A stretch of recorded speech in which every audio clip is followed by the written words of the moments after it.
Talenel'Elin, Herald of War, bearer of Agonies, is arguably the Cosmere's greatest warrior. So who is Talon hunting? Additionally, let's consider the value of oaths and the true cost of honour. Welcome to Second Breakfast. My name's Lee. Join me as we explore the lore, theories, and biggest questions of the Cosmere. Because if I have the questions, maybe you do too. If that sounds like your kind of thing, consider subscribing and joining us for future journeys into the Cosmere. Now then, this is Talon, and this is his story. To understand Talon, you have to first start with this single line in Wind and Truth. Talon stands before Honour himself, one of the shards investing Roshar, one of the most powerful beings in the Cosmere, and instead of reverence he looks at him in the eyes and says, "You destroyed an entire world! My grandmother's world!" That is not the opening of a man who came to the Herald in a cooperative mood. That is a man carrying a grudge that is generational, personal and pointed. Because Talon is descended from the people of Ashyn directly through his grandmother. This was the planet Ashyn, the world humanity fled before coming to Roshar, a world that was destroyed, scorched, broken, rendered uninhabitable by a catastrophe so total that an entire civilization had to abandon it and start again on foreign soil. Consider this imagery. Tanavast, the vessel of honour, cradling the corpse of a child in a world that he helped to destroy.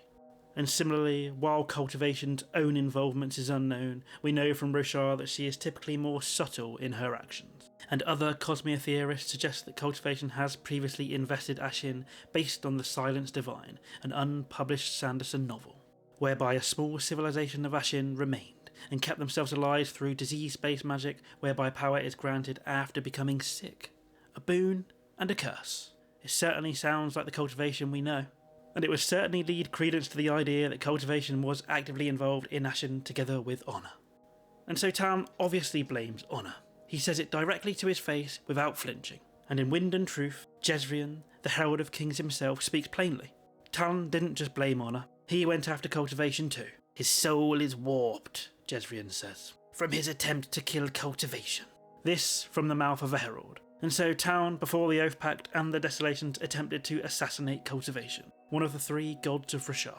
This is where a theory from community member Raise Should Be Braize becomes compelling. Because the destruction of Ashyn, the grudge against Cultivation, and the warped soul, the theory argues that these are not three separate facts, they are indeed part of the same story. We know from the novella Dawnshard that the four primal commands Ba-Ado-Mishram used to create the Cosmere are called Dawnshards. Two of them are known, change and exist, while the other two are not. And we know that holding a Dawnshard warps the soul of its vessel. For instance, Hoyd, who has held a Dawnshard, is unable to harm living things due to this soul warping. Well, this theory proposes that one of the Dawnshards carries the command Bind, and it was this Dawnshard that was used to destroy Ashyn, as we know from the Stormfather that a Dawnshard was implicated in the destruction of the Tranquiline Halls, a concept within Vorin doctrine rooted in the planet of Ashyn.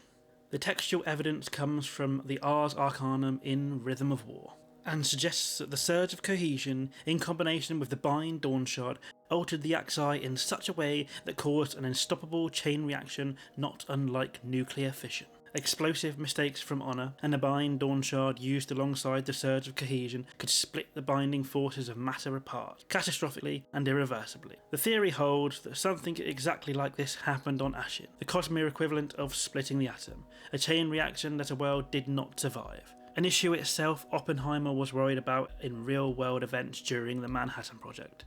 And notably Sanderson's favourite Christopher Nolan movie, Certainly Curious. After the Exodus, the Dawnshard came to Roshar with the survivors, and he eventually ended up in Talon's hand, given to him by Kalak himself, at least the theory argues. We know this because of what Talon says the moment he meets Honour. He says, "And here I am, without my weapon." And when Dalinar, who is appearing as Kalak in this vision, approaches him, Talon looks at him and says, "What?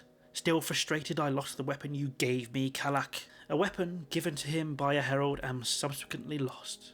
And now, look at the poem of Ister from The Way of Kings. As written, a Dawnshard known to bind any creature, a man crawling towards something vast and divine. The theory reads this as a mythologized account of what Talon attempted. Armed with the Bind Dawnshard given to him by Kalak, he went and tried to end Cultivation. Why he went for Cultivation first, when we know that he also blamed Honour, we just do not know yet. But we know that he failed and Cultivation stripped him of the weapon, and she made sure it did not go back into human hands. Now to the point about that warped soul. Most readers assume it happened in the conflict itself. The cultivation did something to him when he failed, but the theory makes a distinction here. As mentioned, we already know that holding a Dawnshard is known to alter an individual's spirit web, warping their soul. We know this from Risen. The warping is not a consequence of what you do with it, it is simply a consequence of carrying it at all, which means Talon's soul was already marked before he even reached cultivation. The weapon warped him, not the assassination attempt. And here is what that implies. If Talon's soul was warped by such a binding effect when he swore his oath to the Oathpact, if his soul had been shaped at a fundamental level by the command to bind, then perhaps his inability to release those oaths the way the other heralds eventually did was not only willpower. Perhaps it was written into him by the weapon itself. But again, this is just a fan theory, but it is perhaps the most coherent explanation of what the community has produced for why this one man among 10 held for 4,500 years. And when Taln's flashback book arrives, we may finally find out whether the Cosmere community was right. The only thing I struggle with is that a soul warped by a Bind Dawnshard would take away from Taln's sacrifice. And it's that part that I think weakens the theory somewhat. But what is not theory is this. Taln came to the Herald already at war with the Cosmic Order, who looked at what happened on his grandmother's world, found something responsible, and went after it with a weapon he believed could finish the job, who held Honor accountable for the terror he brought on that planet. That is the man who would hold the Oathpact alone for 4,500 years.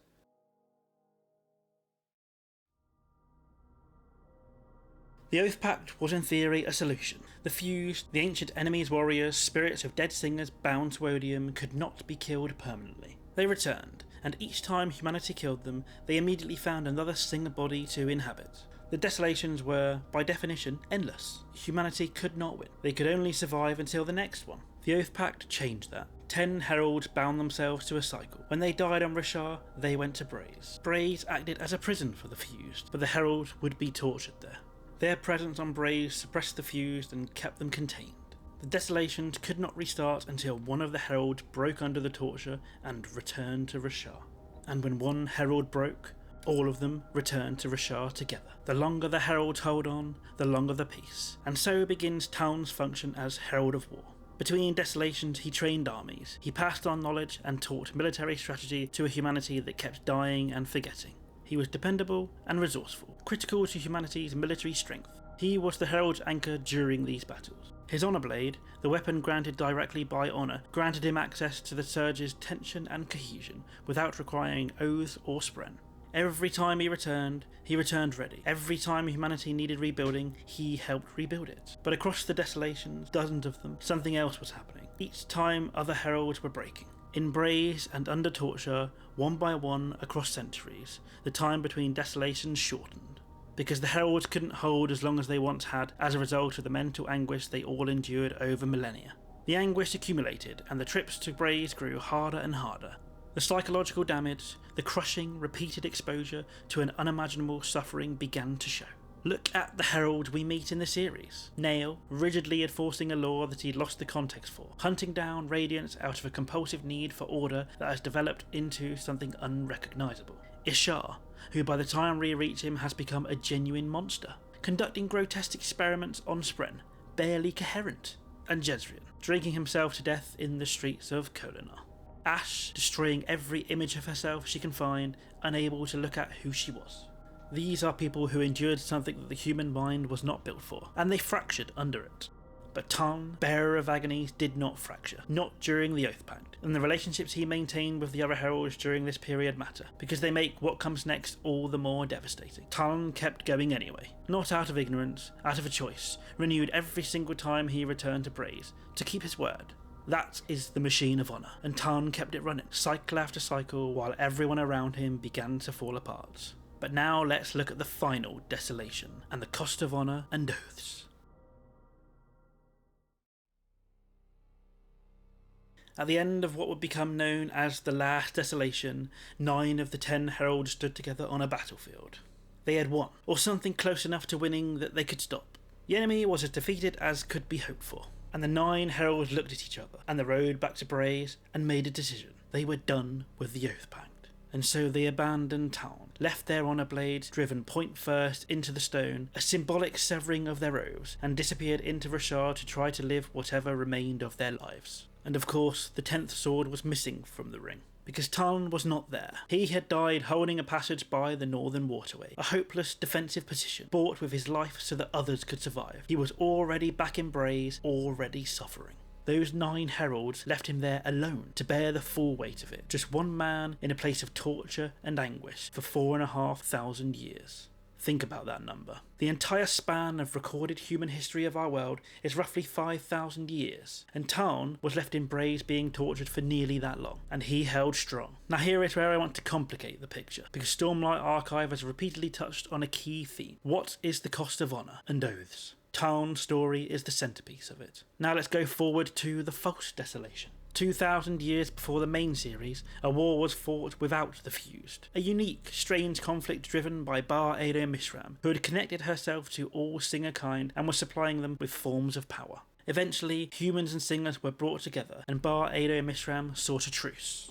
The Windrunner Gareth and his singer lover Shimon brought Mishram to the table, and Honor, Tanavast himself betrayed her. He convinced the bondsmith Malishi to imprison her, regardless of the truce and Mishram's willingness to cooperate. The rationale, presumably, was the lesser of two evils. The war was costly, and the imprisonment was faster than peace. While it was evil, it served a greater purpose, a utilitarian calculation dressed in the language of necessity. Not much unlike Taravangian's own line of thinking when you think about it. The consequences were catastrophic. Mishram's connection to the singers was severed violently, stripping their identity and spiritual connection. The dissonance of the act was such a violation of honour so profound that it caused the Shard of Honour to reject Tanavast, who was then later killed by Odium. And when the Radiants discovered what had been done in their name, they renounced their oaths in what is now known as the Recreants. Tanavast violated honour and went back on his oath to Mishram in the interest of peace for humankind, a dishonourable act that he believed was the right thing to do to secure a better future for mankind. Now hold that against Dalinar's arc. Dalinar Kholin spends 5 books becoming the embodiment of what he believes honour requires. He swears oaths, he enforces codes of conduct, he pursues unity with a fervour that becomes almost religious. And at the end of Wind and Truth, he wins, but the win comes through breaking his oaths. He hands himself over to Odium, surrenders his soul, abandons the contract. And it works. Taravangian is left with a shard he cannot fully control, with his enemies focused on him more than ever. Dalinar's grand success is an act of oath-breaking. It should also be noted that Dalinar was similarly aware of honour's dogmatism, its refusal to flex. And his act of oath-breaking was an attempt at encouraging honour to learn and grow. And finally, Adolin, an individual who is the embodiment of the type of honour Dalinar is seeking to encourage in the world, says, "Too many people think that the oath and not what it means is the important part. This is a direct challenge to the idea of those, and the importance of the underlying objective." So here is the question that the series is actually asking. What is honour worth? Taln held his oath, and it consumed him. Honour kept his principles in a dishonourable act, and it got him killed. Dalinar broke his oaths and saved the world. Adolin has already figured it out. The answer is not clean, it never is, but the series has been showing us that oath-keeping is not inherently virtuous, and oath-breaking is not inherently evil, that honour is only as good as what it is sworn to, that the system that the Oathpact, the Radiants, the whole apparatus of the Divine Order was built by flawed gods for flawed purposes, and the people who suffered most in its service were the ones who followed it to the letter. With that being said, Taln did question it, before he even joined. He tried to kill Cultivation, and he stood in front of Honour and accused him of destroying a world. But he kept his oath anyway, because he thought that he was doing the right thing, what was necessary to protect the people of Roshar. Talon followed the Oathpact more faithfully than anyone, and it broke him in ways that 4,500 years of torture couldn't. Before we move on to the finale, if you've liked this video so far, like and subscribe for more content so that you can be there when the next video about the Shard of Valor's mysterious involvement on Roshar goes live. And so anyway, let's continue. Let me tell you where we are now. Taln arrived at the end of Way of Kings, ragged, half-mad, reciting military information in between incoherent fragments of a shattered mind. The debate about whether he was the real Taln occupied the fandom for years, and Brandon refused to confirm it, referring to him as the man who calls himself Taln. A deliberate, careful ambiguity that finally resolved itself in Wind and Truth. Taln is real. His mind is shattered from what he endured. And the Shanarak theory, which the fandom had been building toward for years before Wind and Truth confirmed it. The desolation did not start because Taln broke from 4,000 years of torture. It started because Shannarak, the Herald who was Shallan's mother, was killed by Shallan in an act of defence after the Herald attempted to kill her in the belief that Shan could take her place in the Oathpact. And so Shannarak died, went to Braize and broke there almost immediately, whilst Taln, bearer of Agonies, held for 4,500 years and was still going. Think about what that means for him. He endured that suffering for a return to occur through a door he wasn't guarding. Humanity again betrayed by the Herald who had already abandoned the Oathpact. That is where Taln stands at the end of Arc 1, broken and healing slowly through his relationship with Ash, carrying the weight of millennia in a world that moved on without him, with the time that he gave them, and carrying, somewhere beneath all of it, the oldest wound of all. He tried to kill Cultivation before the Oathpact, and she is still out there. Now, I also want to make a case that the fandom has also slowly been building towards. Cultivation is not the benevolent god that she presents herself as. The evidence has been there since Oathbringer. She altered Taravangian and gave him fluctuating intelligence and emotion, specifically designed to groom him as a candidate for the Shard of Odium, to install a vessel that she had shaped. Not only that, the subject of the following sentence after the knowledge of Wind and Truth is even more alarming. While on a first read through, this implies that Taravangian may have been a more honourable fit for Odium. Perhaps she intended for Taravangian to unite the Shard the whole time, a scary prospect. She pruned Dalinar and erased his memories of Evie, but to give herself time to shape him into the weapon she needed before Odium could use his guilt against him. She altered Lift in ways we still don't fully understand, and expect to see further in the second half of the series. And in Wind and Truth, Odium says it directly to her face. Admit it, Cultivation. You let the war proceed for millennia and did not intercede, because conflict doesn't just inflame emotion, it forces growth, your power's intent. Furthermore, yes, it did like war, didn't it? She hated suffering, but she was the vessel. Her power loved anything that encouraged people to learn, better themselves, and achieve. That was often accelerated by conflict. She let the war proceed, for millennia, the desolations, the false desolation, the betrayal of Ba-Ado-Mishram, all of it, while she waited, while she grew her pieces. And then, when the board was set exactly the way she wanted it, she fled. At the end of Wind and Truth, when Roshar needs her most, Taravangian has claimed 2 shards, the Radiants are powerless, Stormlight is gone from the world, and Cultivation performs an emergency ejection and disappears. The community's read on this is consistent. She got what she wanted. She doesn't need to be there anymore. Taravangian is on the board, her creation, shaped to her specifications, carrying both honour and odium. And whatever comes next, she has already cultivated it. That is not a god of life. That is a strategist of inhuman patience and zero sentimentality, using people and civilizations to push her own intent. It is ruthlessly enabling war, deaths and suffering in the interest of growth. So what does she actually want? I think Taln knows. He tried to kill her once, but failed. He lost the Dawnshard, lost the fight, and his soul warped due to the Dawnshard. And then he went on to serve the Oathpact anyway, to serve a system that Cultivation had quietly been shaping from the outside for the entirety of his existence. But he is the only major character in this series who has looked at Cultivation without being managed by her. Every person she touched, Dalinar, Taravangian, Lift, was shaped first. The 2 other gods of Roshar, Honour and Odium, influenced by her touch through Taravangian. Taln came at her before all of that, before the Oathpact, and before she had any angle on him. Arc 2 of the Stormlight Archive is where Taln gets his flashback book, Stormlight 9, and what Wind and Truth has been setting up, the hints about his grandmother's world, the lost Dawnshard, the warped soul, the conversation with Honour where he stands unbowed, and all of it points to the same destination. Taln is going after Cultivation again. But this time he comes as someone who has spent 4,500 years in damnation thinking about exactly who put him there and why. As someone whose soul was marked by the very act of trying, whose every oath and scar and every broken piece of his mind is the direct consequence of what she set in motion. Everyone else in this story is moving in the directions that Cultivation curated for them. Taln is the one variable she couldn't shape. The one person on Roshar who tried to kill her before she had the chance. And I think that is exactly why she let him endure the Oathpact alone. Better to keep him occupied, better to keep him in hell. To close the video out, what makes Taln the most quietly devastating figure in the story is that he kept his word. In a story full of bondsmiths and champions of gods, the man who held longest did it not because the system deserved it, but because the people of Rashar did, and the distinction cost him everything. And when he next returns, he won't fail a second time. If you enjoyed this video, subscribe, like the video, and get in the comments. I'm responding to every single one. And vote on the next topic in the community post, because if I have the question, maybe you do too. I'll see you in the next one.